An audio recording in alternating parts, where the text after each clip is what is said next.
जय हिंद साथियों। मैं हिंदी का विद्यार्थी आर.के. स्वामी आप सभी का स्वामी क्लासेस फाजिलका में स्वागत करता हूं। साथियों, आज की जो क्लास है, इस क्लास में हम हिंदी साहित्य से संबंधित बहुत ही महत्वपूर्ण प्रश्नों का अध्ययन करेंगे जो कि अक्सर परीक्षा में पूछे ही जाते हैं। साथियों, आज की जो क्लास है पीजीटी हिंदी, टीजीटी हिंदी और मास्टर कैडर हिंदी की दृष्टि से बहुत ही महत्वपूर्ण होने वाली है, इसलिए सभी साथी वीडियो के अंत तक जुड़े रहें। वीडियो को लाइक और शेयर अवश्य करें। अगर आप हमारे YouTube चैनल पर नए हों तो चैनल को सब्सक्राइब करें, बेल आइकन को अवश्य दबाएं ताकि आप तक नई क्लास का नोटिफिकेशन पहुंच सके। वीडियो से संबंधित PDF प्राप्त करने के लिए आप हमारे टेलीग्राम चैनल को ज्वाइन करें, जहां पर आपको सभी वीडियो से संबंधित PDF प्राप्त हो जाएगी। अगर आपने हमारी अभी तक पहली वाली क्लासें नहीं देखी है तो आप प्ले लिस्ट में जाकर उन क्लासों को अवश्य देखें और हिंदी की बेहतर तैयारी करें। तो शुरू करते हैं आज की क्लास। देखते हैं क्वेश्चन नंबर 1। एक खिलाड़ी की कुछ यादें संस्मरण किसका है? ए विकल्प में हैं सोमदत्त जी, बी विकल्प में हैं केशव दत्त जी, सी विकल्प में हैं राजीव गर्ग जी और डी विकल्प में हैं यशपाल जी। क्या उत्तर सही होना चाहिए? सभी साथी उत्तर देंगे। क्वेश्चन नंबर 1 का उत्तर जो साथी बी विकल्प को चुन रहे हैं बिल्कुल सही है, यानी कि यह संस्मरण केशव दत्त जी का माना जाता है। आगे देखते हैं क्वेश्चन नंबर 2। बस की सैर कहानी किसकी है? ए विकल्प में हैं प्रभु नारायण जी, बी विकल्प में हैं निर्मल वर्मा जी, सी विकल्प में हैं मुंशी प्रेमचंद जी और डी विकल्प में हैं वली कानन जी। क्या उत्तर सही होना चाहिए? क्वेश्चन नंबर 2 का उत्तर देंगे। बस की सैर कहानी किसकी है?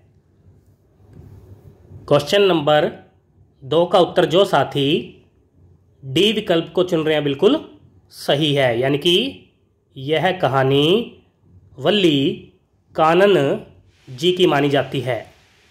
आगे देखते हैं क्वेश्चन नंबर 3।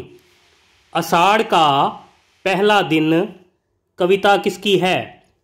ए विकल्प में हैं मोहन राकेश जी, बी विकल्प में हैं जयशंकर प्रसाद जी, सी विकल्प में हैं भवानी प्रसाद मिश्र जी और डी विकल्प में हैं निर्मला गर्ग जी। क्या उत्तर सही होना चाहिए? सभी साथी उत्तर देंगे।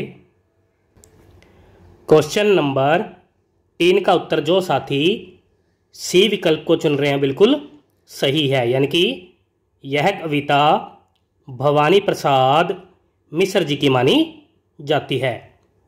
जो साथी ए विकल्प को चुन रहे थे, मैं बता देता हूँ, मोहन राकेश जी का तो नाटक है और उसका नाम है आषाढ़ का एक दिन। तो सभी साथी अच्छी प्रकार से याद कर लेना।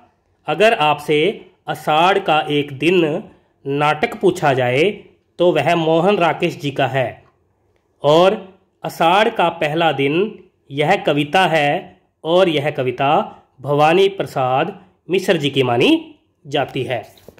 भवानी प्रसाद मिश्र जी का जन्म 1913 ईस्वी में हुआ माना जाता है और इनकी मृत्यु 1985 ईस्वी में हुई मानी जाती है। भवानी प्रसाद मिश्र जी को कविता का गांधी, सहजता का कवि, सहज संवेदना का कवि, शुद्ध गांधीवादी कवि भी माना जाता है, यानी कि कहा जाता है। इन्होंने स्वयं को गांधी का बेटा कहा है। इनकी प्रमुख रचनाएं हैं खुशबू के शिलालेख, गीत फरोश, बुनी हुई रस्सी, चकित है दुख, त्रिकाल, संध्या और सतपुड़ा के जंगल। बुनी हुई रस्सी रचना के लिए भवानी प्रसाद मिश्र जी को 1972 ईस्वी में साहित्य अकादमी पुरस्कार भी प्राप्त हुआ है। आगे देखते हैं। क्वेश्चन नंबर 4, अन्याय के खिलाफ कहानी किसकी है? ए विकल्प में हैं विष्णु प्रभाकर जी, बी विकल्प में हैं प्रभु नारायण जी, सी विकल्प में हैं मनोज दास जी और डी विकल्प में हैं चकमक जी। क्या उत्तर सही होना चाहिए? सभी साथी उत्तर देंगे। क्वेश्चन नंबर 4 का उत्तर जो साथी डी विकल्प को चुन रहे हैं बिल्कुल सही है, यानी कि यह कहानी चकमक जी की मानी जाती है। आगे देखते हैं। क्वेश्चन नंबर 5, फर्श पर कविता किसकी है? ए विकल्प में है मनोज दास जी, बी विकल्प में है निर्मला गर्ग जी, सी विकल्प में है दिनकर जी और डी विकल्प में है जयशंकर प्रसाद जी। क्या उत्तर सही होना चाहिए?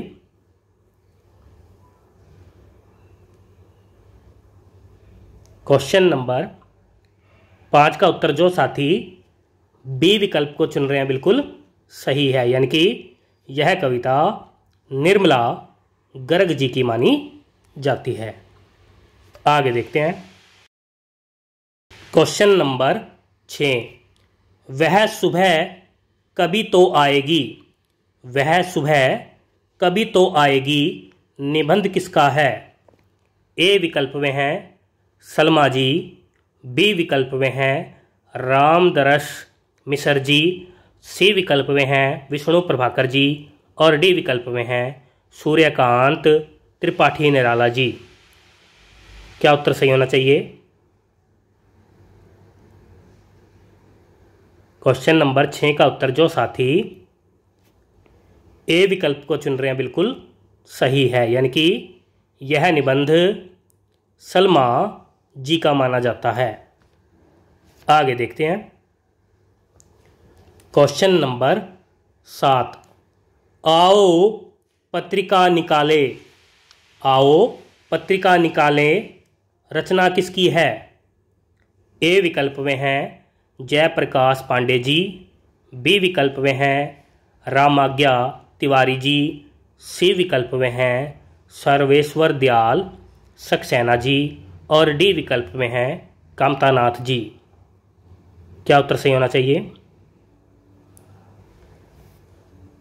क्वेश्चन नंबर 7 का उत्तर जो साथी सी विकल्प को चुन रहे हैं बिल्कुल सही है, यानी कि यह रचना सर्वेश्वर दयाल सक्सेना जी की मानी जाती है।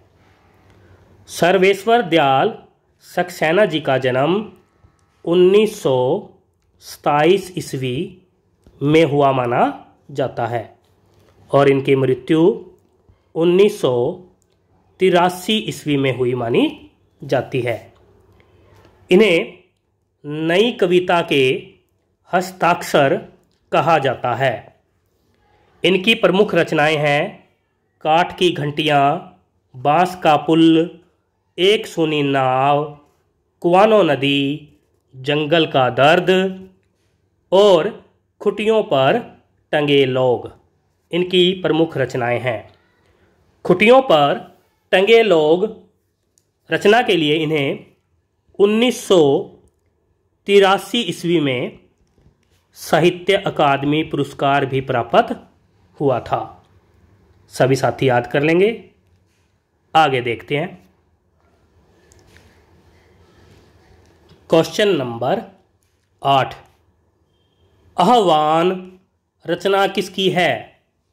ए विकल्प में है नागार्जुन जी, बी विकल्प में हैं विष्णु प्रभाकर जी, सी विकल्प में हैं अशफाक उल्ला खां जी, और डी विकल्प में हैं रामदरस मिसर जी। क्या उत्तर सही होना चाहिए? क्वेश्चन नंबर 8 का उत्तर जो साथी सी विकल्प को चुन रहे हैं बिल्कुल सही है, यानी कि यह रचना अशफाक उल्ला खां जी की मानी जाती है।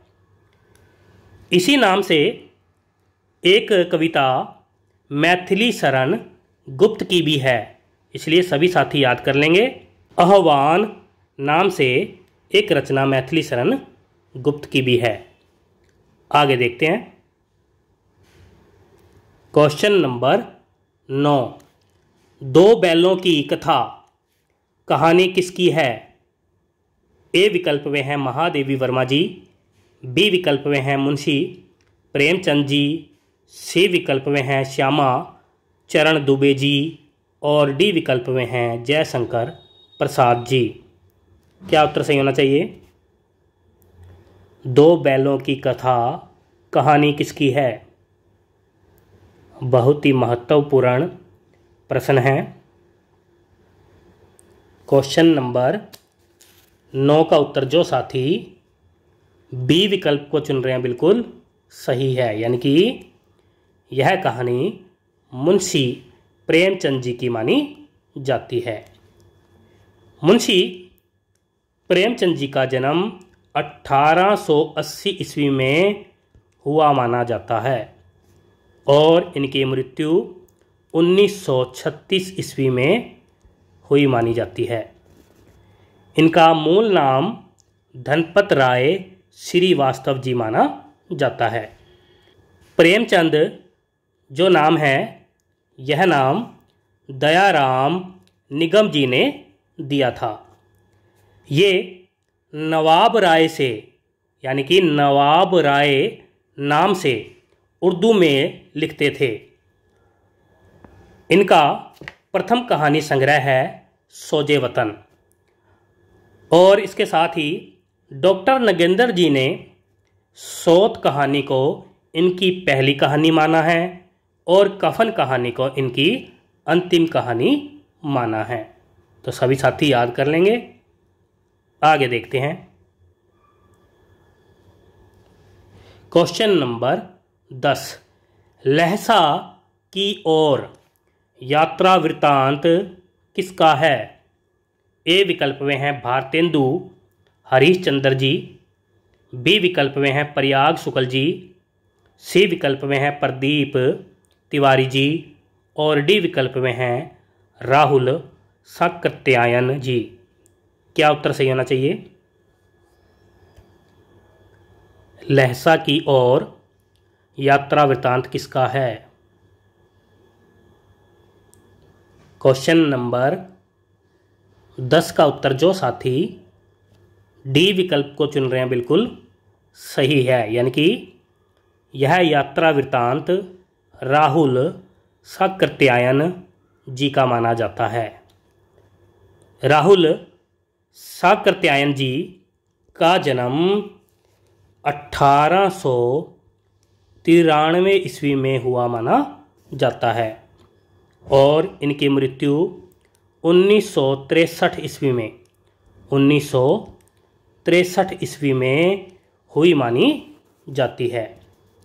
इनका मूल नाम केदारनाथ पांडे जी माना जाता है और इनका उपनाम रामोदर स्वामी जी माना जाता है। इनकी एक रचना है मध्य एशिया का इतिहास।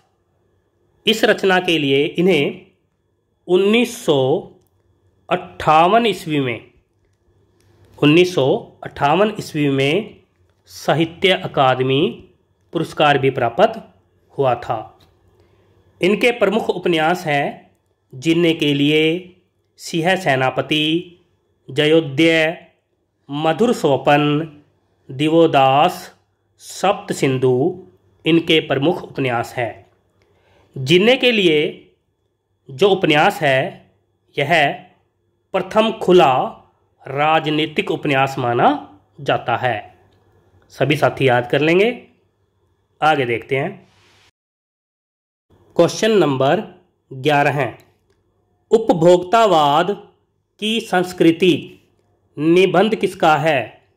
ए विकल्प में हैं यतीश अग्रवाल जी, बी विकल्प में हैं श्यामा चरण दुबे जी, सी विकल्प में हैं गिरजा कुमार माथुर जी और डी विकल्प में हैं जया विवेक जी। क्या उत्तर सही होना चाहिए? क्वेश्चन नंबर 11 का उत्तर जो साथी बी विकल्प को चुन रहे हैं बिल्कुल सही है, यानी कि यह निबंध श्यामा चरण दुबे जी का माना जाता है। आगे देखते हैं। क्वेश्चन नंबर 12 है। सांवले सपनों की याद सस्मरण किसका है?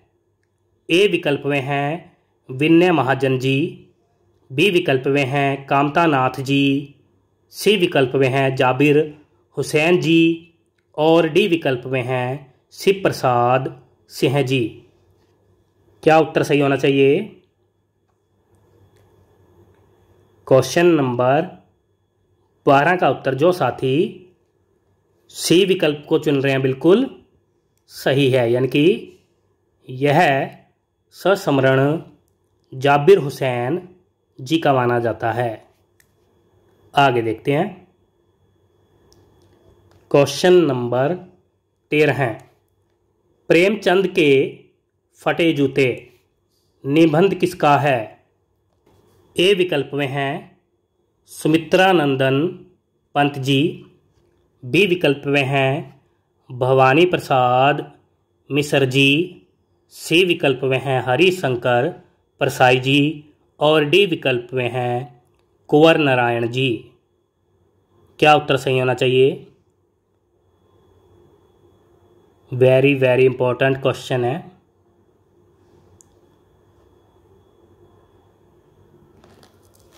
क्वेश्चन नंबर 13 का उत्तर जो साथी सी विकल्प को चुन रहे हैं बिल्कुल सही है, यानी कि यह निबंध हरिशंकर परसाई जी का माना जाता है। हरिशंकर परसाई जी एक व्यंग्यकार लेखक माने जाते हैं। इनका जन्म 1924 ईस्वी में हुआ माना जाता है और इनकी मृत्यु 1995 ईस्वी में हुई मानी जाती है। इनके पिता का नाम जुम्मक लाल प्रसाद जी माना जाता है। इनकी माता का नाम चंपा बाई जी माना जाता है। हरिशंकर परसाई जी के अन्य प्रमुख निबंध हैं जैसे उनके दिन फिरे, पगडंडियों का जमाना, सदाचार का ताबीज, शिकायत मुझे भी है, ठिंडुरता हुआ गणतंत्र, विकलांग सरदा का दौर, भूत के पांव पीछे, तुलसीदास चंदन घिसे इनके प्रमुख निबंध हैं। आगे देखते हैं। क्वेश्चन नंबर 14 है।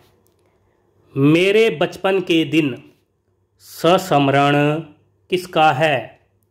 ए विकल्प में हैं कृष्णा सोपती जी, बी विकल्प में हैं भीष्म साहनी जी, सी विकल्प में हैं विष्णु प्रभाकर जी और डी विकल्प में हैं महादेवी वर्मा जी। क्या उत्तर सही होना चाहिए? मेरे बचपन के दिन सस्मरण किसका है? क्वेश्चन नंबर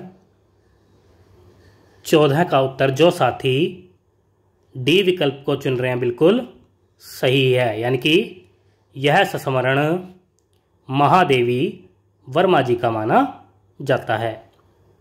महादेवी वर्मा जी छायावाद की कवयित्री मानी जाती है।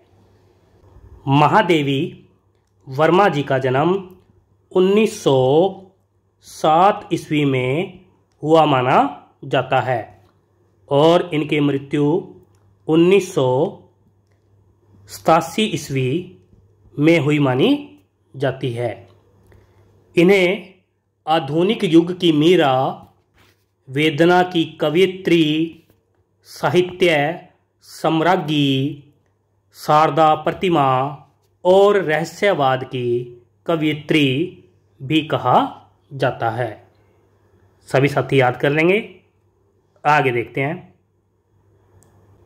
क्वेश्चन नंबर 15 है, एक कुत्ता और एक मैना निबंध किसका है? ए विकल्प में हैं हजारी प्रसाद द्विवेदी जी, बी विकल्प में हैं महावीर प्रसाद द्विवेदी जी, सी विकल्प में हैं जैनेन्द्र कुमार जी और डी विकल्प में हैं रामचंद्र शुक्ल जी। क्या उत्तर सही होना चाहिए? सभी साथी उत्तर दीजिए।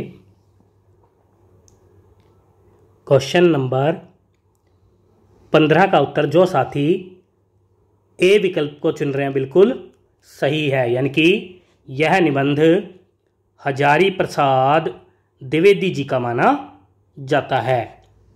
हजारी प्रसाद द्विवेदी जी का जन्म 1907 ईस्वी में हुआ माना जाता है और इनकी मृत्यु 1979 ईस्वी में हुई मानी जाती है। इनका मूल नाम वैद्यनाथ द्विवेदी जी माना जाता है और इनका उपनाम व्योमकेश शास्त्री जी माना जाता है। इन्हें 20वीं सदी का बाण भट्ट भी कहा जाता है। इनके पिता का नाम अनमोल द्विवेदी जी माना जाता है। माता का नाम ज्योतिषमती जी और पत्नी का नाम भगवती देवी जी माना जाता है। इनके प्रमुख निबंध हैं अशोक के फूल, बसंत आ गया, सरीस के फूल, कुट्टज, नाखून क्यों बढ़ते हैं, आम फिर बुरा गए और आलोक पर्व इनका एक प्रमुख निबंध संग्रह है। इसके लिए यानी कि आलोक पर्व निबंध संग्रह के लिए इन्हें 1973 ईस्वी में साहित्य अकादमी पुरस्कार भी प्राप्त हुआ। आलोक पर्व के लिए सभी साथी याद कर लेंगे। आगे देखते हैं। क्वेश्चन नंबर 16 है, कैदी और कोकिला कविता किसकी है? ए विकल्प में है सुमित्रानंदन पंत जी, बी विकल्प में हैं सोहनलाल द्विवेदी जी, सी विकल्प में हैं माखनलाल चतुर्वेदी जी और डी विकल्प में हैं विनीता पांडे जी। क्या उत्तर सही होना चाहिए?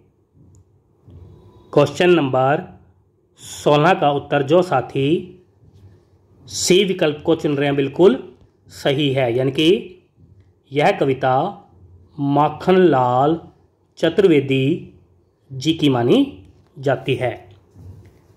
माखनलाल चतुर्वेदी जी का जन्म 1889 ईस्वी में हुआ माना जाता है और इनकी मृत्यु 1968 ईस्वी में हुई मानी जाती है। इन्हें एक भारतीय आत्मा, पंडित जी और भारतीय संस्कृति का व्याख्याता कवि माना जाता है या कहा जाता है। इनकी प्रमुख रचनाएं हैं हिमकरीटनी, हिमतरंगिनी, माता, समर्पण, युगचरण, पुष्प की अभिलाषा और पर्वत की अभिलाषा। इन्हें हिमकरीटनी रचना के लिए 1955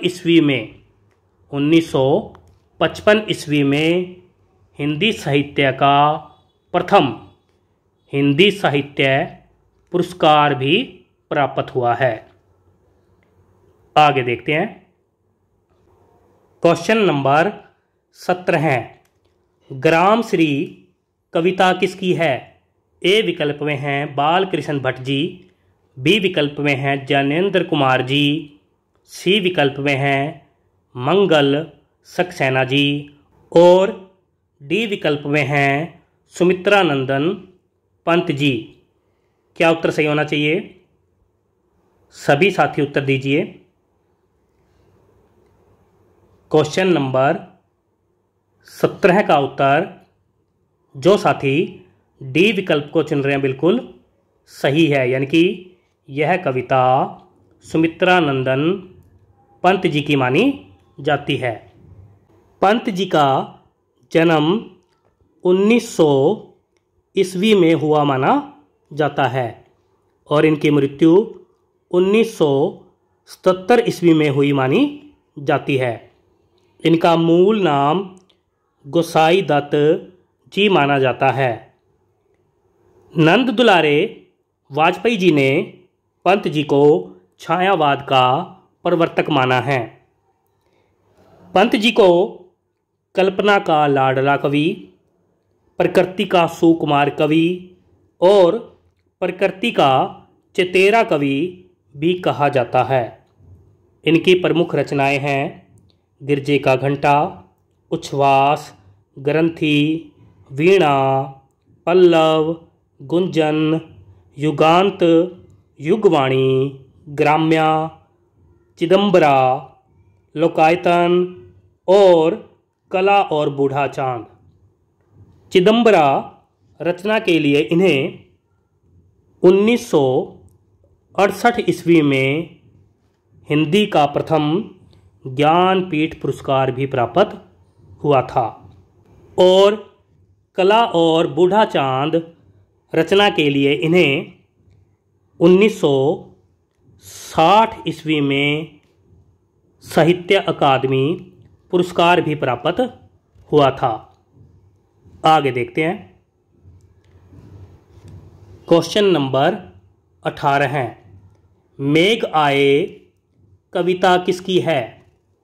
मेघ आए कविता किसकी है? ए विकल्प में है जया विवेक जी, बी विकल्प में हैं सर्वेश्वर दयाल सक्सेना जी, सी विकल्प में हैं यतीश अग्रवाल जी और डी विकल्प में हैं जया जादवानी जी।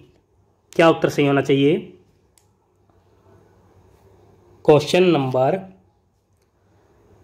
18 का उत्तर जो साथी बी विकल्प को चुन रहे हैं बिल्कुल सही है, यानी कि यह कविता सर्वेश्वर दयाल सक्सेना जी की मानी जाती है। सर्वेश्वर दयाल सक्सेना जी के प्रमुख उपन्यास हैं पागल, कुत्तों का मसीहा, सोया हुआ जल, अंधेरे पर अंधेरा और कच्ची सड़क इनके प्रमुख उपन्यास हैं। इनके प्रमुख नाटक हैं बकरी, लड़ाई, अब गरीबी हटाओ, कल भात आएगा, हवालात इनके प्रमुख नाटक माने जाते हैं। सभी साथी याद कर लेंगे। आगे देखते हैं। क्वेश्चन नंबर 19, बच्चे काम पर जा रहे हैं कविता किसकी है? ए विकल्प में हैं सुभाष गत्ताड़े जी, बी विकल्प में हैं नागार्जुन जी, सी विकल्प में हैं राजेश जोशी जी और डी विकल्प में हैं त्रिलोचन जी। क्या उत्तर सही होना चाहिए? सभी साथी उत्तर देंगे। क्वेश्चन नंबर 19 का उत्तर जो साथी सी विकल्प को चुन रहे हैं बिल्कुल सही है, यानी कि यह कविता राजेश जोशी जी की मानी जाती है। आगे देखते हैं।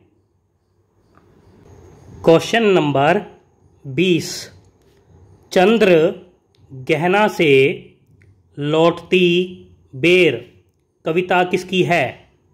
ए विकल्प में है चंद्रकांत देवताले जी, बी विकल्प में है सुमित्रा नंदन पंत जी, सी विकल्प में है केशव दत्त जी और डी विकल्प में हैं केदारनाथ अग्रवाल जी।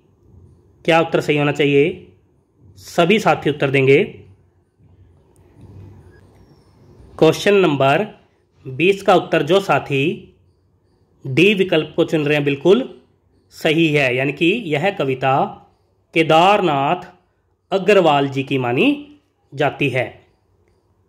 केदारनाथ अग्रवाल जी का जन्म 1911 ईस्वी में हुआ माना जाता है। इनकी मृत्यु 2000 ईस्वी में हुई मानी जाती है।